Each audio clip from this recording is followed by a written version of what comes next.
Assalamualaikum warahmatullahi wabarakatuh. Innal hamdalillah nahmaduhu wa nasta'inuhu wa nastahdihi wa nastaghfiruh wa na'udzu billahi min shururi anfusina wa sayyiati a'malina. Man yahdihillahu fala mudilla lahu wa man yudlil fala hadiya lahu. أشهد أن لا إله إلا الله وحده لا شريك له وأشهد أن محمدا عبده ورسوله. يا أيها الذين آمنوا اتقوا الله وقولوا قولا سديدا يصلح لكم أعمالكم ويغفر لكم ذنوبكم ومن يطع الله ورسوله فقد فاز فوزا عظيما. الحمد لله الذي بنعمته تتم الصالحات. ربنا آتنا من لدنك رحمة وهيئ لنا من أمرنا رشدا. اللهم آت نفسي تقواها وزكيها وأنت خير من زكاها أنت وليها ومولاها. Alhamdulillah, syukur pada Allah Subhanahu wa taala kerana dengan rahmat dan juga limpah kurnia yang Allah Subhanahu wa taala berikan pada kita, dapat kita sama-sama berada dan berkumpul dalam majlis ilmu yang mulia pada malam ni, insya-Allah. Dan insya-Allah malam ni kita akan menyambung lagi perbahasan daripada surah An-Nazi'at, yang mana sebelum ni kita berhenti pada ayat yang ke-33. Dan malam ni kita akan sambung ayat yang ke-34. Kalau diizinkan, insya-Allah kita akan habiskan keseluruhan surah pada malam ni. Jadi sebelum pada kita bahas ayat tu, kita baca dulu ayat bermula daripada ayat yang ke-34 ni. A'udzu billahi minasy syaithanir rajim. Fa idza ja'atit tammatul kubra yawma yatadhakkarul insanu ma sa'a wa burrizatil jahimu liman yara fa amma man tagha wa atharal hayatad dunya fa innal jahima hiyal ma'wa wa amma man khafa maqama rabbih wa nahan nafsa 'anil hawa fa innal jannata hiyal ma'wa. يسألونك عن الساعة أيان مرساها فيما أنت من ذكراها إلى ربك منتهاها إنما أنت منذر من يخشاها كأنهم يوم يرونها لم يلبثوا إلا عشية أو ضحاها. Ayat yang ke-33, 34 sampailah kepada ayat yang ke-46. Maksud ayat yang ke-34, Allah Ta'ala sebut fa idza ja'atit tammatul kubra. Maksudnya, maka apabila malapetaka besar, yakni hari kiamat itu telah tiba. Yauma yatadhakkarul insanu ma sa'a, iaitu pada hari ketika manusia baru teringat akan apa yang telah dilakukannya. Wa burrizatil jahimu liman yara, dan neraka diperlihatkan dengan jelas kepada setiap orang yang melihat. Fa amma man tagha, bagi orang yang melampaui batas. Wa atharal hayatad dunya, dan mengutamakan dan terkesan dengan kehidupan dunia. Fa innal jahima hiyal ma'wa, maka nerakalah tempat tinggalnya. Wa amma man khafa maqama rabbih wa nahan nafsa 'anil hawa. Mereka orang-orang kafir bertanya, bagi orang-orang yang takut akan kebesaran Tuhannya dan menahan diri daripada keinginan hawa nafsunya, fa innal jannata hiyal ma'wa, maka syurgalah tempat kembalinya. Yas'alunaka 'anis sa'ati ayyana mursaha. Telah bertanya orang-orang kafir itu kepada kamu wahai Muhammad tentang bilakah berlakunya hari kiamat. Fima anta min dzikraha, untuk apa engkau perlu menjawab bilakah berlakunya ataupun bilakah terjadinya. Ila rabbika muntahaha, sesungguhnya kepada Tuhanmu lah kesudahannya. Innama anta munziru man yakhshaha, sesungguhnya engkau wahai Muhammad hanyalah pemberi peringatan dan amaran bagi sesiapa yang takut kepadanya. Ka'annahum yawma yarawnaha lam yalbathu illa 'ashiyatan aw duhaha, pada hari mereka melihat kiamat itu, kerana suasananya hebat, mereka berasa sebentar sahaja, seolah-olah tinggal di dunia itu pada waktu pagi ataupun waktu petang. Ayat yang ke-34 sampailah ayat yang ke-46 kita boleh bahagikan kepada dua bahagian. Bahagian pertama ayat 34 sampai 41 dan ayat 42 sampai 46. Ayat 34 sampai 41 ni Allah Subhanahu wa taala nak tunjuk trailer ataupun mukaddimah berlakunya kiamat. Cerita-cerita ataupun ayat-ayat yang menunjukkan tentang situasi cemas bila mana berlakunya kiamat itu sendiri, tapi disebut secara ringkas, tidak disebut secara terperinci. Dan tujuan disebut ayat tersebut hanyalah untuk menambahkan keimanan kepada para sahabat yang telah bersama dengan Nabi SAW pada waktu itu, dan menimbulkan rasa takut, gerun ataupun gelisah dalam hati orang-orang yang masih mengingkari tentang kebenaran hari kiamat. Sebab tu kalau kita tengok ayat yang ke-34, Allah Ta'ala sebut fa idza ja'atit tammah al-kubra, dan apabila telah datang, apabila akan datang kepada kamu at-tammah al-kubra. Okay. Kalau kita belajar bahasa Arab, kita akan tengok perkataan ja'at. Ja'at dia mari dalam bentuk fi'il madhi.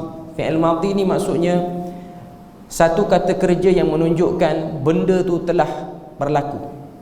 Sedangkan kiamat tak berlaku lagi. Tapi ayat ni Allah Ta'ala sebut dan apabila telah berlaku kiamat itu. Maknanya nak tunjuk pada kita kiamat itu pasti berlaku, sebab Allah Ta'ala guna kata kerja telah terjadi nak menunjukkan pasti perkara tu ataupun kiamat tu akan berlaku. Imma orang seluruh dunia mempercayainya ataupun manusia seluruh dunia tidak mempercayainya, at-tammah al-kubra ni pasti berlaku.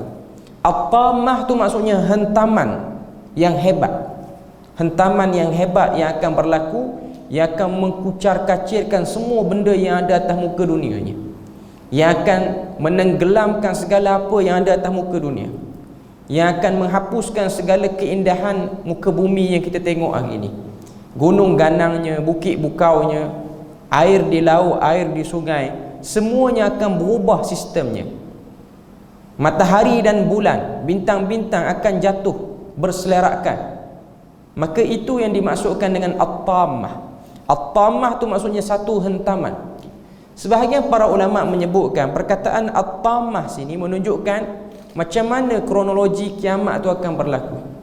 Sebab di sana adanya satu hadis Nabi SAW sebut pada kita bahawasanya detik-detik sebelum berlakunya kemusnahan akan berlakunya satu hentaman kepada permukaan muka bumi ini. Tak tahulah hentaman tu meteor ke apa benda, tak tahu. Okay. Cuma nak beritahu hentaman tu akan berlaku. Ada yang mentafsirkan hentaman tu maksudnya ialah tiupan sangkakala yang pertama. Ada yang mengatakan tiupan sangkakala bila mana ia mula ditiup maka hentaman itu akan berlaku. Cuma poin dia ialah sini, kemusnahan tu pasti akan berlaku. Tak tahulah macam mana, sebab dia amrun mustaqbal, dia ialah satu benda yang tak berlaku lagi, tapi Tuhan telah gunakan sirah ataupun bentuk perkataan tu nak tunjuk macam dah berlaku. Fa idza ja'atit tammah, apabila telah datang kepada kamu hentaman yang hebat. At-tammah al-kubra ni termasuk daripada nama-nama hari kiamat. Apa jadi pada manusia waktu berlaku hentaman tu? Tuhan tak cerita dalam surah An-Nazi'at ni orang lari bertempiaran. Tuhan tak cerita macam mana keadaan manusia dengan keluarga dia, dengan kawan-kawan dia. Tapi Tuhan cerita pada ayat yang ke-35 ni, iaitu ayat selepas daripada cerita akan berlakunya hentaman tu, Allah Ta'ala sebut yauma yatadhakkarul insanu ma sa'a. Pada hari berlakunya hentaman itu, maka hari itu akan mengingatkan manusia terhadap apa yang telah dia lakukan. Itu benda yang paling banyak bermain dalam kepala orang yang sempat dengan melihat hentaman tu. Bila mana ada sekelompok manusia yang sempat tengok kiamat ni, sempat tengok kiamat ni, maknanya sempat tengok hentaman muka bumi hancur lebur bumi ni, apa yang dia akan teringat? Adakah dia akan teringat anaknya? Adakah dia akan teringat isterinya? Adakah dia akan teringat hartanya? Dia akan teringat pekerjaannya, jawatannya? Pertama sekali yang dia akan ingat masa'a, apa yang dah dia buat atas muka dunia ni. Sebab semua orang di dunia, nak kata semua mungkin tak semua kot, tapi majoriti orang di dunia ni, perkara yang disebut dengan kehidupan selepas mati ni, imma orang Islam ataupun bukan Islam, dia pernah dengar benda ni. Sama ada dia nak terima tak nak terima tu nombor dua. Cuma nak beritahu, mana-mana orang pun dia percaya. Kita bercakap dengan orang Cina yang bukan Islam, dia percaya kehidupan ada selepas mati, tapi percaya versi dia. Cakap dengan orang India bukan Islam, dia percaya dengan kehidupan selepas mati, walaupun kepercayaan dia tu pelik. Susunan kehidupan lepas mati dia orang tu pelik, tapi poin dia, lepas mati ni dia bukan mati saja-saja. Ramai orang yang percaya macam tu. Walaupun tidak dinafikan, ada orang yang percaya lepas pada mati tak ada apa-apa. Macam Quraisy duk percaya pada zaman Nabi duk baca ayat ni. Musyrikin Quraisy dia duk percaya manusia ni kalau mati habis ya. Macam mana buah yang masak di pohonnya jatuh, tak disentuh, akhirnya buruk dan akhirnya akan hilang begitu saja. Dia hanya fikir kehidupan hanya di atas muka dunia, tidak akan berlaku lagi kehidupan yang kedua. Masalah sekarang ni bukanlah mengingkari tentang kematian, tapi mengingkari wujudnya urusan-urusan lepas mati tu.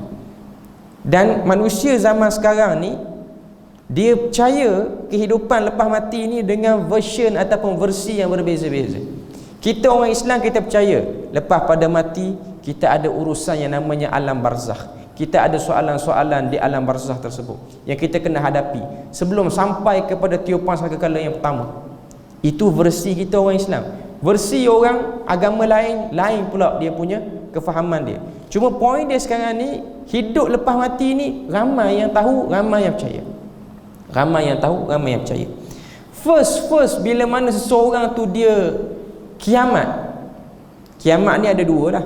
Pertama, kiamat yang at-tammah al-kubra, iaitu hentaman hancur muka bumi ni, maknanya episod manusia atas muka bumi dah berakhir. Yang kedua, kiamat yang boleh juga kita kaitkan dengan ayat ni ialah kematian, selesainya ajal kita.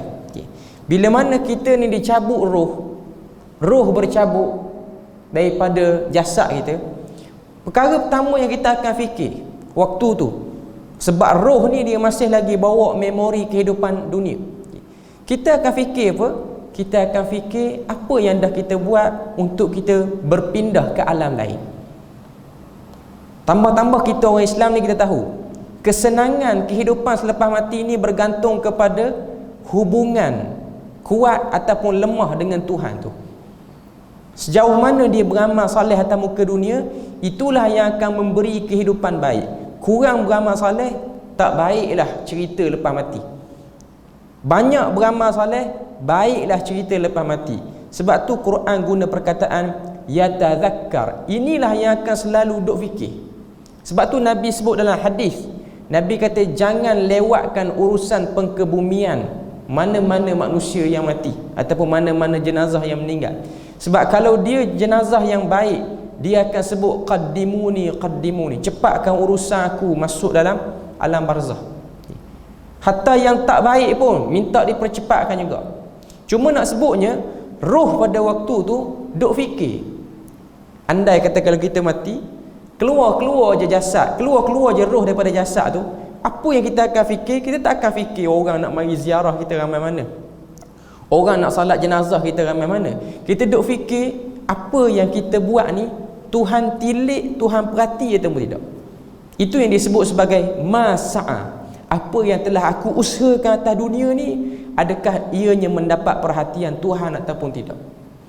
Jadi ayat ni ayat 34 dan ayat 35 menunjukkan pada kita situasi berkecamuknya pemikiran manusia ataupun akal fikiran manusia. Apa yang dia duk fikir pada waktu tu, sama ada dia bercerai daripada roh dan jasadnya ataupun dia menghadapi situasi kiamat tu, dia akan fikir benda tu. Dia akan fikir apa yang aku nak bawa jumpa depan Tuhan. Harta-harta yang aku ada ni adakah bersih sehingga Tuhan menyelamatkan aku daripada azab dan murkanya. Jadi ayat ni clear. Ayat ni clear. Sebab tu kalau kita tengok bila mana Nabi SAW selesai perang Badar, Nabi arahkan para sahabat kumpulkan jenazah musyrikin Mekah. Musyrikin Mekah khususnya 9 orang ataupun 10 orang yang Nabi telah senaraikan untuk bunuh yang ni dulu kalau masuk perang Badar. Antaranya Abu Jahal, antara lain-lainnya ramai lagi lah. Cuma salah seorang yang paling besar dalam 9 orang tu ialah Abu Jahal. Bila mana mayat tu disusun dengan baik, Nabi berdiri depan mayat tu, Nabi sebut kepada mayat tu, inna wajadna ma wa'ada rabbuna haqqan. Kami telah dapati janji Tuhan kami benar. Allah Ta'ala menjanjikan orang Islam menang di perang Badar. Nabi pun kata pada 9 mayat yang terbujur kaku tu, termasuk dalam mayat tu ialah Abu Jahal. Nabi kata fahal wajadtum ma wa'ada rabbukum haqqan. Adakah kamu mendapati janji Tuhan kamu benar? Nabi sebut benda tu kepada mayat yang dah mati tu, antaranya Abu Jahal. Sebahagian sahabat memerhatikan perbuatan Nabi dan ada sahabat tanya, apa faedah bercakap dengan orang yang dah mati? Jawab Nabi SAW, sesungguhnya ketika mana aku sebut perkataan tu, Allah Ta'ala kembalikan roh masuk balik dalam jasad 99 orang tu dan dia dengar. Terutamanya Abu Jahal, dia dengar apa yang Nabi sebut. Dan kalau dia boleh jawab, dia akan jawab. Dia kata kami dapati janji Tuhan kami palsu, janji Tuhan kamu benar. Tujuan dia apa? Tujuan nak bagi fikir, oh rupa-rupanya aku dulu silap lawan Muhammad. Tu ya. Nak suruh datang benda tu dalam kepala dia. Masa tu tak ada kepala dah lah, cuma nak beritahu pemikiran tu dah ada. Suruh mari benda tu. Benda itulah yang akan menjadi penyesalan yang lama, yang diduduk dalam kubur, duk tunggu ke hari kiamat. Abu Jahal duduk dalam kubur sekarang ni, benda itulah yang dia duduk menyesal. Nak padu dengan ayat ni ayat 35 ni, yauma yatazakkarul insanu ma sa'a. Manusia akan duduk teringat benda tu. Maknanya orang yang lawan Nabi ni sekarang ni duduk di dalam kubur masing-masing, mereka duduk menyesal. Berapa ribu tahun dah dia orang menyesal dalam kubur.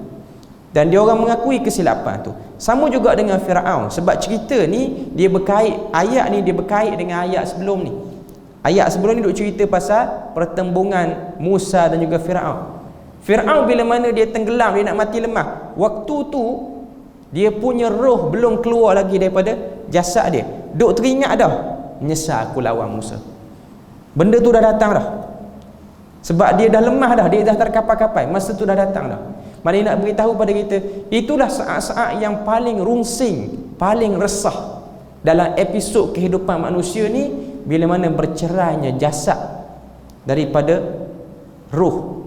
Itulah benda yang kita akan duk fikir selalu. Apa yang kita buat kehidupan atas dunia ni. Kemudian Allah Ta'ala sebut ayat yang ke-36, wa burrizatil jahimu liman yara, dan diperlihatkan neraka jahim kepada tiap-tiap orang yang dia boleh melihat.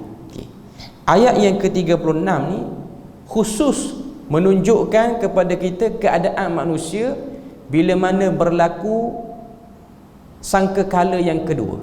Yang tadi sangkakala pertama dan juga kematian, ayat 35 dan juga ayat yang ke-36, ayat 34 dan 35. Okay.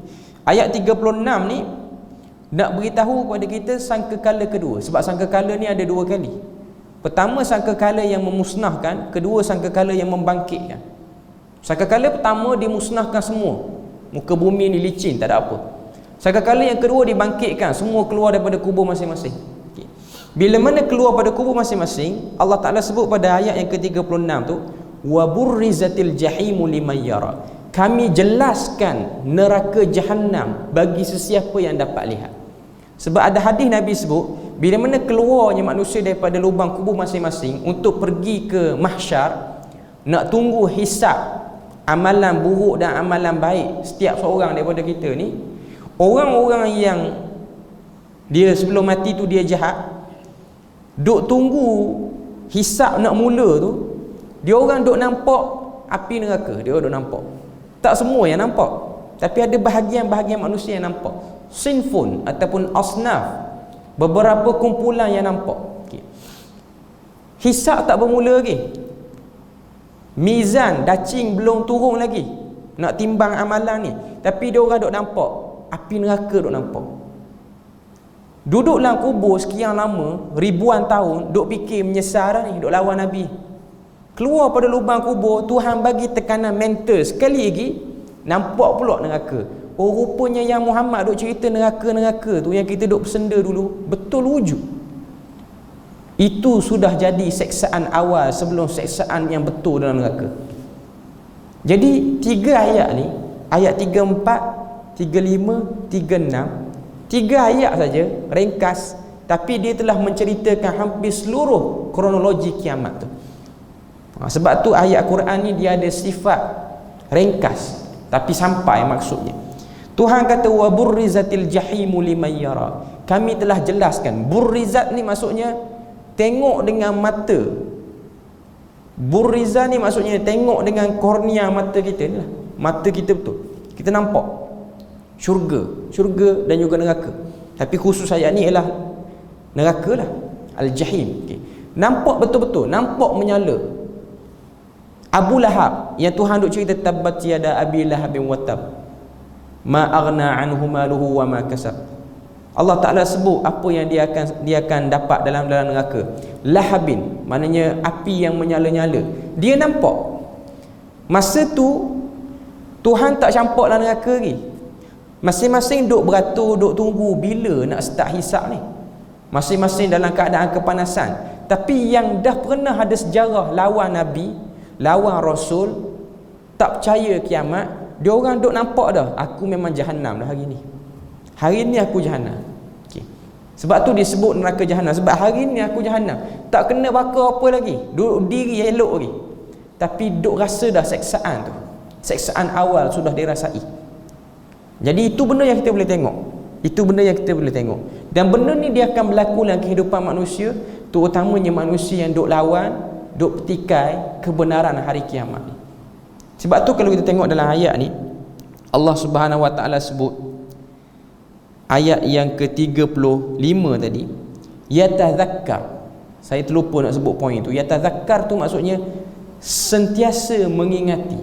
Kalau kita belajar bahasa Arab ni dipanggil fi'il mudhari', iaitu kata kerja yang menunjukkan sedang berlaku secara konsisten. Maknanya dia akan selalu duk teringat. Bila dia start teringat tu? Start masuk alam barzah sampai bila? Sampai selesai hisab, selesai meniti atas titian sirat pun duk teringat lagi benda tu. Kita semua ni ingat apa yang kita duk buat, baik ke jahat. Bila kita akan start ingat, start dicabut saja nyawa kita sampai kepada berada di atas titian sirat. Sampai situ, maknanya lama tu kita akan teringat tu. Kita punya proses duk ingat benda tu lama. Sebab Quran guna perkataan yatazakkar. Yatazakkar ni ingat, lepas tu sebut pula di mulut. Duk teringat, bahaya sungguh aku lawan ni dulu, menyesal aku lawan. Benda tu duk sebut, selalu duk sebut. Maknanya kita boleh andaikan hari ni. Ni tak ada sebutlah hadis, cuma saya sebut andaian. Maknanya Firaun dalam kubur dia, Abu Jahal dalam kubur dia, Abu Lahab dalam kubur dia, sekarang ni antara benda yang dia duk sebut, betul lah aku lawan benda yang tak betul. Menyesal aku lawan anak saudara aku, menyesal aku lawan Muhammad, menyesal aku lawan Musa. Ni semua hak yang duk dalam kubur ni duk sebut benda ni. Hak yang jahat-jahat ni duk sebut benda ni. Okey. Yatadhakkarul insanu ma sa'a wa burrizatil jahimu liman yara. Lepas tu ayat yang ke-37 Allah Taala sebut fa amma man tagha. Dan maka ada pun orang yang kafir wa atharal hayatad dunya, dan dia itu sangat terkesan dan mengutamakan kehidupan dunia, fa innal jahimah hiyal ma'wa. Allah Ta'ala sebut ayat yang ke-37 ni, siapakah golongan majoriti yang akan menentang kebenaran berlakunya hari kiamat ni? Siapa paling ramai? Kumpulan mana yang paling ramai tak percaya hari kiamat ni akan berlaku?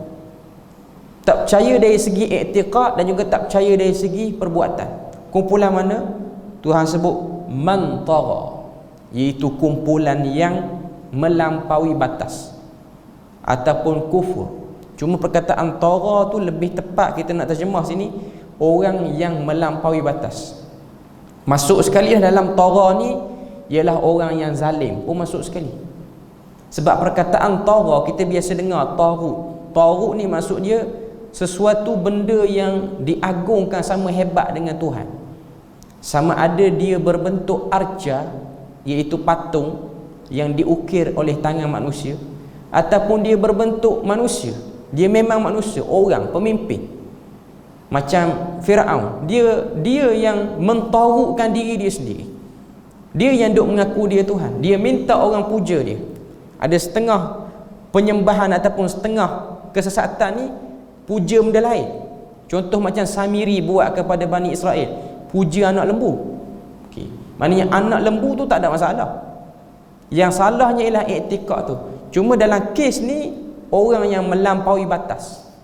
Mana-mana orang yang melampaui batas, orang yang zalim, orang yang tidak menempatkan sesuatu benda pada tempatnya, dia termasuk daripada orang yang mudah untuk menidakkan kebenaran hari kiamat ni. Dia tak percaya pada hari kiamat.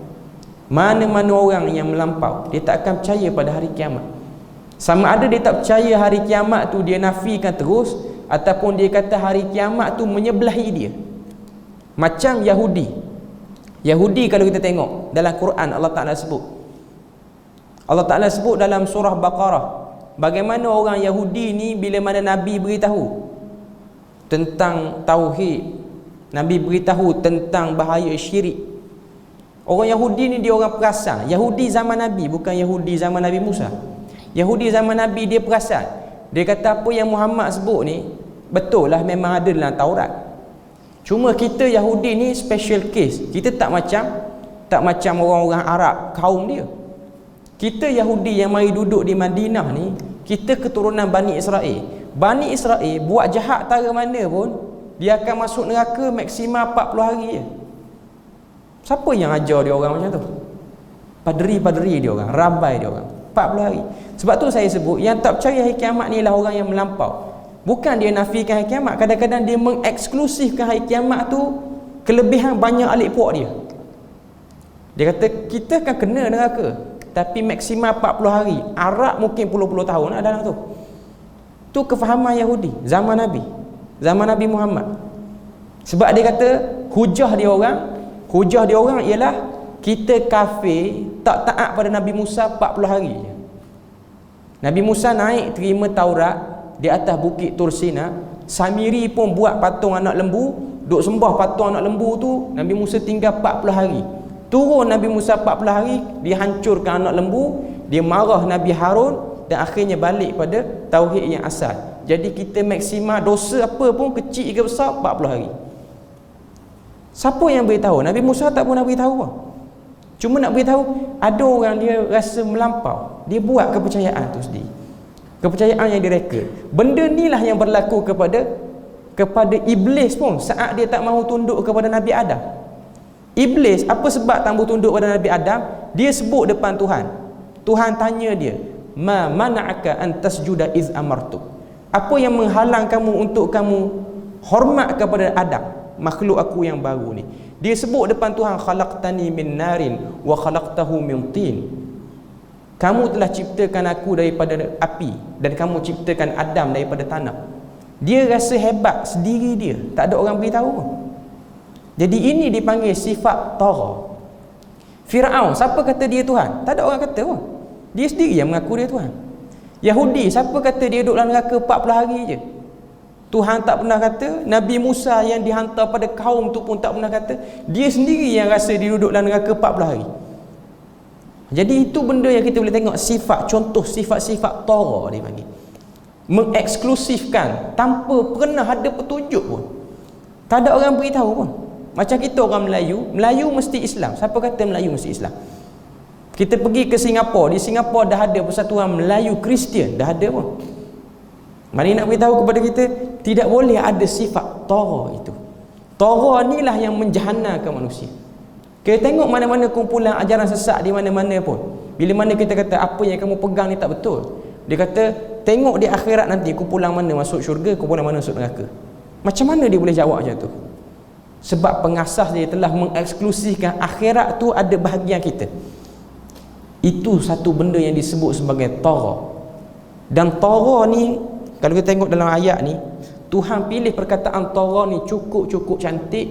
Sebab kalimah tagha ni dia merangkumi semua aspek kezaliman, aspek melampaui batas, semua duduk dalam tu. Zalim, pemimpin zalim pun panggil tagha. Berhala besar pun kita panggil tagha. Tok guru, tok syekh tarikat yang tak betul pun panggil tagha juga. Semua duduk dalam tu. Maknanya perkataan tu orang kata apa, universal, merangkumi semua. Syumul perkataan tu untuk semua kes. Maknanya nak beritahu pada kita, jahannamnya manusia ni dengan sebab adanya sikap nama dia tagha, melampaui batas. Tak kira lah, hatta dalam bab kepartian politik apa semua pun termasuk dalam bab ni. Maknanya nak beritahu, jangan hidup atas dunia, jangan melampaui batas. Sebab tu dalam Quran ayat 112, ayat 113 surah Hud, Allah Ta'ala sebut fastaqim kama umirta wa man taba ma'aka wa la tatghaw. Sebelum tu Allah Ta'ala sebut wala tarkanu ilal ladzina zalamu fatamassakumun nar. Ayat tu Allah Ta'ala kata, Nabi bila mana terima ayat tu, Nabi duk fikir ayat tu sampai beruban. Sebab apa? Nak setia dengan kebenaran, nak sentiasa konsisten follow kebenaran ni bukan benda mudah. Sebab dia akan ada cabang-cabang halus yang kita tak perasan, yang kadang-kadang kita jadi tegang dengan pegangan tu ataupun dengan fahaman tu. Ini antara benda yang kita boleh tengok apa yang dimaksudkan dengan tagha. Sebab tu Sufyan Ats-Tsauri seorang tabi'in, dia pernah ditanya oleh seorang tukang jahit. Benda ni disebut dalam kitab Siyar A'lam An-Nubala. Tukang jahit tu dia bekerja sebagai penjahit baju kepada seorang pemerintah yang zalim. Maknanya dia tu ambil tender baju-baju pemerintah yang nak dia pakai, dia yang jahit. Okay. Dia tanya Sufyan Ats-Tsauri, dia kata aku ni dikira zalim ataupun tidak sebab aku tolong jahit baju kepada pemerintah yang zalim. Aku ni dikira sebagai orang yang cenderung pada orang zalim ataupun tidak? Kata Sufyan Ats-Tsauri, bahkan kamu termasuk daripada orang yang zalim. Dan orang yang menjual benang pada kamu, dia orang panggil cenderung pada zalim. Mari nak beritahu pada kita, benda ni kadang-kadang kita tak perasan. Sangat-sangat bahaya. Okay. Maknanya nak beritahu pada kita, orang yang tak percaya pada hari kiamat, spesies ni akan wujud zaman Nabi saja ke? Tidak. Dia akan wujud sampai sekarang ni. Sekarang ni pun ada. Sampai habis cerita dunia ni, kita akan bertemu dengan orang yang melampaui batas. Kita akan bertemu. Okay. Dan Allah Ta'ala sebut, nak bagi clear lagi pada ayat yang ke-38, wa asaral hayatad dunya. Kalau kamu nak kenal orang-orang yang sangat-sangat tak suka dengan kiamat ni, tak percaya dengan kiamat ni, pertama dia melampaui batas. Melampaui batas tu mungkin tak clear lagi. Bagi ayat 38 ni lagi clear. Wa asaral hayatad dunya. Dan kebiasaannya jenis ni, dia orang akan minat pada dunia. Sangat minat dengan dunia. Ada peluang nak dia ambil lebih pada bahagian dunia, dia orang yang kita nampak sungguh-sungguh nak ambil lebih. Beza pada orang lain. Mana dia nampak peluang mana dia nak ambil lebih dunia, dia akan ambil lebih. Itu petanda yang Tuhan beri pada kita. Nak tengok orang tu melampaui batas atau tidak, tengok kecenderungan dia pada dunia. Ambil dunia kita dah sebut sebelum ni. Ambil dunia, kalau ambil dengan cara halal tak ada masalah. Ni kalau ambil tak kira halal haram, yang penting bahagian tu aku dulu dapat. Itu yang dimaksudkan dengan ayat ni. Orang yang macam ni, kumpulan macam ni, ialah kumpulan yang tak peduli akhirat ni. Dia tak percaya akhirat. Apa yang dia buat tu sudah menunjukkan ketidakimanannya terhadap akhirat. Dia tak percaya. Kalau dia orang yang takut pada hari akhirat, dia tidak akan terliur kepada dunia ni.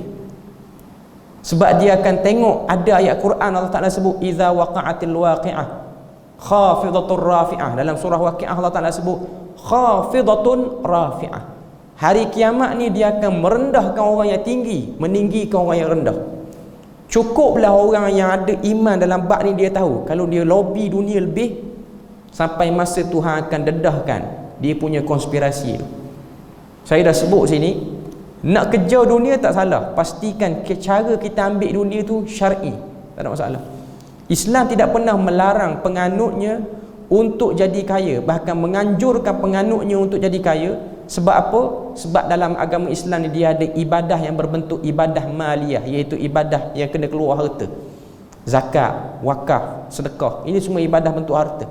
Selain pada ibadah badaniyah, solat, haji, puasa. Cuma Islam menentang orang yang mencari habuan dunia dengan cara salah. Cara yang salah itu yang ditentang. Kemudian Allah Ta'ala sebut ayat yang ke-39. Fa innal jahima hiyal ma'wa. Sesungguhnya neraka jahanam itulah tempat tinggal bagi kumpulan ni. Allah Ta'ala beritahu pada kita. Pertama, mana-mana orang atas dunia ni, bila mana dia mati ataupun dia sempat dengan kiamat, first dia tengok kiamat ataupun dia nampak roh dia keluar, benda pertama yang dia akan ingat ialah amalan dia yang akan dibawa jumpa dengan Tuhan. Tak kiralah dia orang baik ataupun orang jahat. Sebab dalam ayat ni dia nak refer kepada Fir'aun. Fir'aun bila mana nak mati tu, dia duduk teringat yang tu. Dia duduk teringat yang rupa-rupanya apa yang Musa duk sebut saban tahun, benda yang betul. Bila mana nyawa dia tu dah nyawa-nyawa ikan dah, baru duk teringat, kalau dulu daripada awal aku sahut seruan Musa, aku ikut Nabi Musa, aku tak akan mati dengan cara ni. Tapi dengan sebab aku degil, dengan sebab aku rasa aku ni lama akan duduk atas dunia dan berpengaruh, akhirnya aku matilah keadaan dihantui perasaan rasa bersalah. Tuan-tuan semua kena ingat, orang yang hidup dalam keadaan perasaan rasa bersalah ni bukan kehidupan yang baik bagi dia. Dia macam satu gangguan mental sebenarnya. Hidup dirundung rasa bersalah. Dan itu antara benda yang akan kena pada orang-orang yang lawan ketentuan Tuhan ni, iaitu kiamat. Dia akan kena benda tu.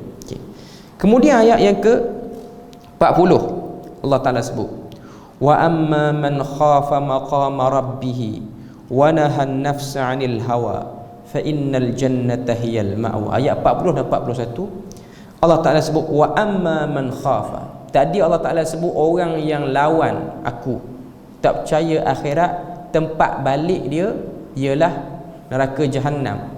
Ciri dia orang melampaui batas, minat pada dunia. Ni Allah Ta'ala nak sebut orang yang dapat balasan syurga, balasan baik, dan ciri dia.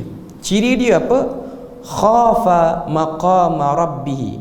Takut dengan kebesaran Tuhannya ataupun kedudukan Tuhannya. Dia sedar bahawasanya apa yang dia lalui atas dunia ni daripada kebesaran Tuhannya. Jadi poin dia sekarang ni ada sifat takut. Takut kepada akhirat. Takut yang macam mana? Takut nasib baik tak menyebelahi kita. Takut benda-benda yang mencemaskan tu kita kena. Yang mana Tuhan sebut keadaan akhirat begini teruknya. Bukan kata akhirat padang mahsyar, dalam alam barzah tu pun sendiri Nabi dah perincikan pada kita. Sebab tu ada hadis yang panjang riwayat Imam Muslim. Nabi bermimpi dibawa oleh dua orang malaikat tengok keadaan manusia di alam barzah. Nabi first malaikat tu bawa Nabi tengok ada satu orang lelaki ambil batu besar hantuk kepala dia di batu besar tu sehingga pecah. Akhirnya kepala bercantum balik. Nabi kata, "Maha, subhanaka maha." Maha suci Tuhan, apa yang berlaku ni? Maka malaikat tu kata, "Intalik, intalik." Kita pergi tengok yang lain pula. Sampai satu tempat tu tengok ada satu orang ambil gunting besi, gunting mulut dia, bibir dia sampai ke belakang. Keluar darah apa semua. Nabi tengok, subhanaka maha. Maha suci Tuhan, apa benda ni? Malaikat kata, "Intalik." Kita pergi tengok yang lain. Sampai kat satu tempat tu tengok satu orang berenang dalam sungai, mulut dia luas. Ada satu orang di tebing sungai ambil batu, lempar batu dalam mulut dia sehingga penuh dan sehingga pecah mulut dia. Itu yang Nabi tengok. Dan yang keempat, Nabi tengok ada satu orang berenang nak sampai dekat tebing, ada orang ambil batu hempuk kepala dia sampai pecah, lepas tu pergi balik ke tengah sungai. Sungai itu pula sungai yang penuh dengan darah. Dan lepas pada tu adalah peristiwa-peristiwa lain. Cuma nak sebutnya, itu part-part yang ngeri yang Nabi tengok. Itu bukan dalam neraka, itu baru dalam kubur. Bukan cerita balasan neraka, itu cerita balasan dalam kubur. Maknanya takut yang disebutkan pada ayat yang ke-40 ni ialah takut pada benda-benda macam tu. Takut kita yang jadi orang yang kena hempuk kepala tu. Takut kita yang jadi orang yang gunting bibir tu. Itu yang dimaksudkan dengan takut dalam ayat ni. Wa amma man khafa maqama rabbih wa nahan nafsa 'anil hawa. Dan orang yang menahan hawa nafsunya. Jadi dua sikap orang yang akan dapat balasan syurga ni. Pertama, dia ada rasa takut. Rasa takut tu ada. Yang kedua, dia tahan hawa nafsu. Dia kadang-kadang ada orang dia takut saja, hawa nafsu dia tak tahan sangat. Dia minum arak, tanya, takut ke? Tak takut ke kalau kena bakar dalam neraka? Takut. Tapi sebab apa minum? Oh, tak tahan. Alasan tak tahan.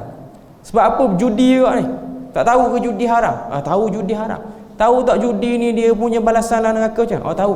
Takut tak? Takut. Tapi sebab apa judi? Tak tahan saya. Tak boleh pegang daun teruk sehari rasa nak demam. Ada orang macam tu. Cuma dia punya tahap-tahap manusia. Sebab tu dalam Quran dia sebut nafsu mutmainnah, nafsu ammarah, nafsu lawamah. Ini semua disebut. Nafsu tu melihat kepada tahap kesabaran. Yang paling tak boleh sabar ialah ammarah.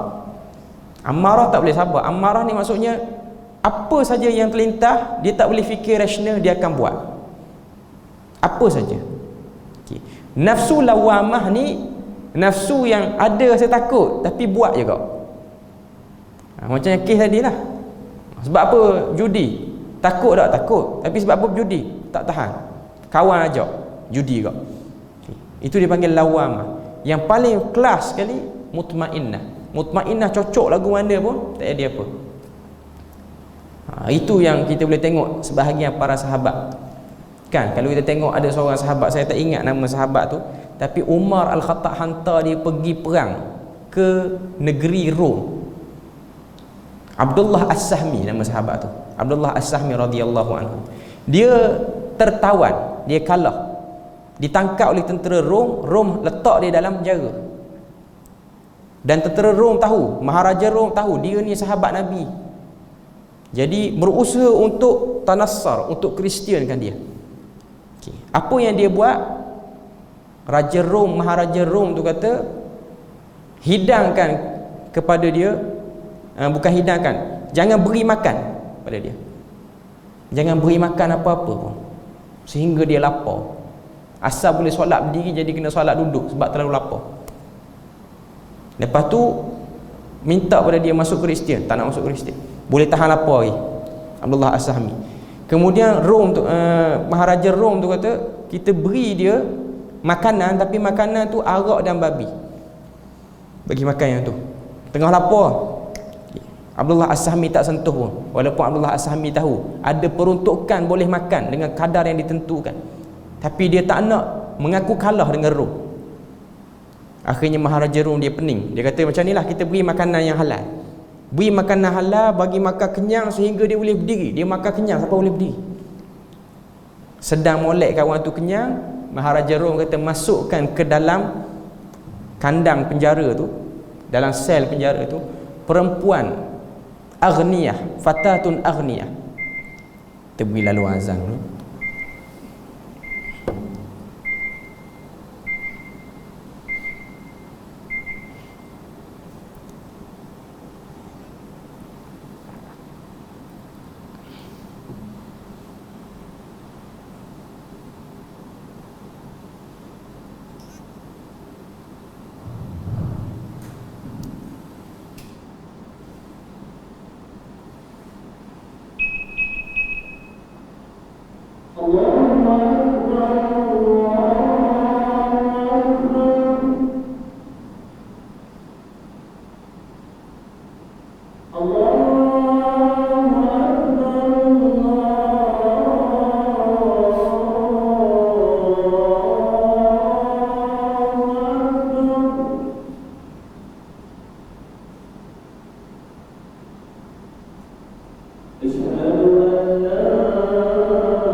Kita sambung cerita Abdullah bin Hudzafah As-Sahmi.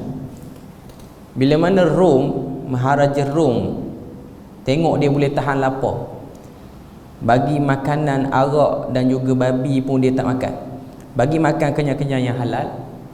Selesai dia makan, dia boleh solat dalam keadaan bangun. Maharaja Rom tu kata masukkan dalam penjara perempuan yang seksi. Fatatun Ughniyah ni perempuan yang menggoda. Untuk goda dia, sebab dia tengah kenyang ni nafsu mudah naik, mudah terangsang. Dengan harapan dia berzina. Akhirnya perempuan tu masuk dan dia goda Abdullah bin Hudzafah As-Sahmi. Dia pergi depan muka, kawan tu tak layan, paling kiri. Pergi kiri, paling kanan. Pergi kanan, paling belakang. Dia goda satu malam dia goda. Subuh tu dia meracau, perempuan tu dia histeria. Dia jadi histeria. Kawan tu tak peduli dengan dia. Abdullah bin Hudzafah As-Sahmi. Maharaja Rom panggil perempuan tu. Apa yang kamu buat pada sahabat ni? Apa yang dah kena pada kamu sehingga kamu meracau? Dia kata pada Maharaja Rom, perempuan tu kata dalam riwayat tu sebut, perempuan tu tanya Maharaja Rom tu, ila man adkhiluni, kamu masukkan aku pada orang ke apa? Kata bila mana aku start goda dia tu, aku rasa aku ni lelaki, dia tu perempuan. Maknanya tak makan goda. Dan aku rasa macam kamu masukkan aku kepada sejenis batu yang tak bergerak. Dia kata, la adri a untha ana am zakar. Aku tak tahu aku ni lelaki ke perempuan. Aku pula bersungguh nak suruh dia berzina dengan aku. Satu macam. Ini dia panggil peringkat nafsu mutmainnah. Nafsu dia terkawal. Kemudian Maharaja Rom panggil keluar, dia kata tak boleh buat apa, memang betul sahabat-sahabat Nabi ni hebat. Ini last chance, last yang terakhir. Kita panaskan kuali besar ataupun periuk besar, kita masukkan air dan minyak sampai menggelegak. Abdullah bin Hudzafah As-Sahmi ni dia ditawan bersama dengan 40 orang sahabat yang lain. Maknanya sigaris sahabah pun ada ikut sekali dengan dia, dan ada sebahagian tabi'in. Bila mana Abdullah bin Hudzafah dan kawan-kawan dia dibawa ke satu tempat dipanaskan air dengan minyak tu yang menggelegak. Maharaja Rom perintah tentera dia untuk tarik seorang daripada 40 orang tu, lempar dalam kuali panas tu. Bila mana lempar dalam kuali panas tu, tak tahulah tabi'in ke sahabat Nabi yang lempar dalam tu, sekejap je lempar, yang timbul hanyalah tulang je. Maknanya hangus semua dalam. Okay. Lepas tu lempar yang kedua, sama juga, naik tulang saja, timbul tulang. Lempar yang ketiga pun naik tulang. Bila lempar yang ketiga, Abdullah bin Hudzafah As-Sahmi tu dia menangis. Maharaja Rom kata, okey, stop lempar orang. Nampak dia macam kecut sikit, takut sikit sampai menangis tu. Tanya dia nak Kristian ke tak? Tanya dia. Jawapan Abdullah bin Hudzafah As-Sahmi, dia kata, aku menangis bukan kerana aku takut kena lempar dalam tu. Cuma aku menangis sebab aku cuma ada satu nyawa. Kalau Tuhan beri pada aku nyawa dengan bilangan urat rambut yang ada atas kepala aku ni, aku antara orang yang akan masuk dalam kuali tu, keluar balik, masuk, keluar balik, masuk, keluar balik sampai habis nyawa. Aku tak takut dengan kuali panas tu. Stres Raja Rom dengar, tak tahu nak buat apa. Dia kata macam ni lah, aku minta pada kamu cium kepala aku bebas kamu. Tu je Raja Rom minta. Last sekali manusia ni habis cerdik, bodoh juga nampak. Okay. Dan riwayat kata Abdullah bin Hudzafah As-Sahmi dia cium. Sebahagian riwayat kata dia tak cium, dia ludah kepala Maharaja Rom tu. Tapi Maharaja Rom malah peduli, dia ni payah sangat. Bawa balik, hantar balik ke Madinah. Hantar balik ke Madinah. Semua orang Madinah duk dengar cerita. Antaranya dengar cerita tu ialah Umar Al-Khattab. Umar Al-Khattab kata, haqqun alayya, hak ke atas aku untuk mencium kepala Hudzafah As-Sahmi. Dan seluruh orang Islam berhak untuk cium kepala dia ni, sebab dia memartabatkan Islam. Dia tak peduli, dia tahan hawa nafsu dia. Ini yang disebutkan dengan ayat ni, wa nahan nafsa 'anil hawa. Dia tahan hawa nafsu dia daripada ikut ataupun terjebak dengan hawa nafsunya.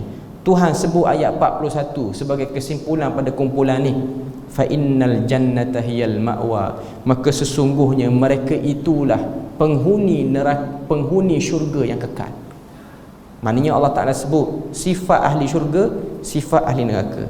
Kemudian kita sebut sikit lagi sebagai yang terakhir, ayat yang ke-42, yas'alunaka 'anis sa'ati ayyana mursaha. Orang kafir bila mana turun saja ayat ni, mereka dah dengar kisah Musa dengan Fir'aun. Yahudi pun mengakui, ahli kitab pun mengakui, fakta yang dibawa oleh Muhammad ni fakta yang tak dapat kita pandang tepi. Mesti kita kena akui fakta dia betul. Cuma perangai orang Quraisy ni ataupun orang yang degil ni, dia akan kena juga perangai ni. Ayat 42 ni, yas'alunak, dia akan sentiasa tanya kepada Nabi, kepada mana-mana orang pun yang bawa kebenaran. Dan perkataan yas'alunaka ni pun bermaksud konsisten tanya. Maknanya bukan orang Quraisy je, orang kafir mana-mana zaman pun perangai dia, kalau dia bermusuh dengan orang Islam, dia kuat lawan Islam, antara yang dia akan sebut, kalau betul Islam tu, mana bala Tuhan tak turun, mana kiamat tu tak turun-turun. Ini percakapan sakit hati, sebab bukan di pihak kita tidak ada benda tu. Cuma kita tahu Tuhan tak akan sia-siakan. Okay. Bila mana Nabi kena jawapan ni ataupun soalan ni, Nabi jadi stres. Okay. Kemudian Allah Ta'ala turunkan ayat yang ke-43, 44 sampailah kepada 46 tu, dia panggil tasliyah kepada Nabi sampai ke akhir ayat tu. Allah Ta'ala kata fima anta min zikraha. Terjemahan mudahnya, apa faedah kalau aku beritahu jawapan dan dia orang dengar jawapan tu. Maknanya Allah Ta'ala beritahu pada Nabi, kalau diberitahu pun kiamat berlaku bila, dia orang tak akan ikut juga agama kamu ni. Tak akan ikut. Sebab dia orang dah semula jadi degil. Sengaja Tuhan ciptakan orang yang degil ni. Tuhan nak tunjukkan pada kita wujud manusia yang degil, supaya kita dapat buat perbandingan kedegilan manusia atas sebab apa. Adakah dia degil dengan sebab dia jahil? Tak juga. Kadang-kadang dia tahu pun apa yang dia lawan tu memang salah, memang betul, dan dia tu salah. Tapi manusia ni jadi satu sikap, dia degil. Entah kenapa jadi macam tu, tak boleh terima. Cuma antara sebab yang Quran sebut ialah dengan sebab terkesan dengan dunia. Itu sebab dia. Ila rabbika muntahaha, ayat yang ke-44 Allah Ta'ala kata kembalilah kesudahannya kepada Tuhan. Maknanya jangan peduli wahai Muhammad terhadap soalan orang macam ni, sebab bila-bila pun kamu akan bertemu dengan orang macam ni. Dan sedarlah, ayat 45 Allah Ta'ala kata innama anta munzir, kamu hanya pemberi peringatan dan amaran. Man yakhshaha, dan yang akan ambil perhatian terhadap amaran kamu ni siapa? Orang yang takut saja. Orang yang tak takut dia tak peduli. Bahkan dia cari peluang nak pelekeh ataupun nak perendahkan orang yang bertindak sebagai pemberi amaran tu. Kemudian Allah Ta'ala tutup surah An-Nazi'at ni dengan ayat 46 tu. Allah Ta'ala kata ka'annahum yawma yarawnaha lam yalbathu illa 'ashiyatan aw duhaha. Akan sampai satu masa mereka ini bila mana tengok kiamat, dengan sebab kiamat tu hebat, mereka akan kata, mereka yang lawan kiamat tu akan kata, seakan-akan kita ni hidup di dunia ni macam satu hari ataupun sekerat hari. Sekejap kita hidup dunia, kita duduk di akhirat tu lama. Sebahagian ulama kata ayat ni refer kepada Abu Jahal yang dah mati dalam perang Badar. Bila mana dia orang dah masuk dalam alam barzah, dia orang baru tahu kehidupan alam barzah, kehidupan akhirat lagi lama pada kehidupan dunia. Dunia 60 tahun, 70 tahun. Kehidupan akhirat 1000, 2000 tahun. Alam barzah, sebab kiamat tak berlaku lagi. 1000 tahun dah dia orang duduk dalam kubur, duduk tunggu kiamat bila. Nak tunggu kena bicara. Jadi itu nak tunjuk kepada kita keluhan orang-orang yang lawan hari kiamat. Dia akan sebut benda tu. Lam yalbathu illa 'ashiyah aw duhaha. Tidaklah kita hidup di dunia ni melainkan sekejap, sama ada sepetang ataupun satu hari sahaja. Mana nak tunjuk pada kita orang yang akan lawan akhirat ni akan wujud sampailah episod dunia ni akhir, iaitu kiamat. Dan tugas orang yang tahu dan terima kebenaran hari akhirat ni, dia cerita je. Kita semua ni kita kena cerita je ke orang. Orang nak percaya tak nak percaya itu bab yang kedua. Sebab Tuhan yang akan memilih hati mana yang akan percaya tentang maklumat kiamat ni. Dalilnya Nabi sendiri sebagai orang yang paling kuat hubungan dengan Tuhan tak dapat nak tarik semua orang untuk percaya apa yang Nabi sebut.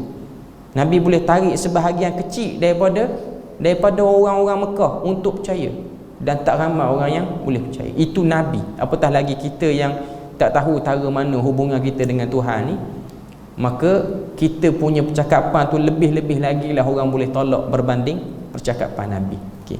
Jadi selesai kita punya perbahasan untuk surah An-Nazi'at ni. InsyaAllah kita akan sambung pada perbahasan seterusnya. Jadi kita berpada situ je lah untuk malam ni. Subhanakallahumma wa bihamdik, asyhadu an la ilaha illa anta wa astaghfiruka wa atubu ilaik. Wassalamualaikum warahmatullahi wabarakatuh.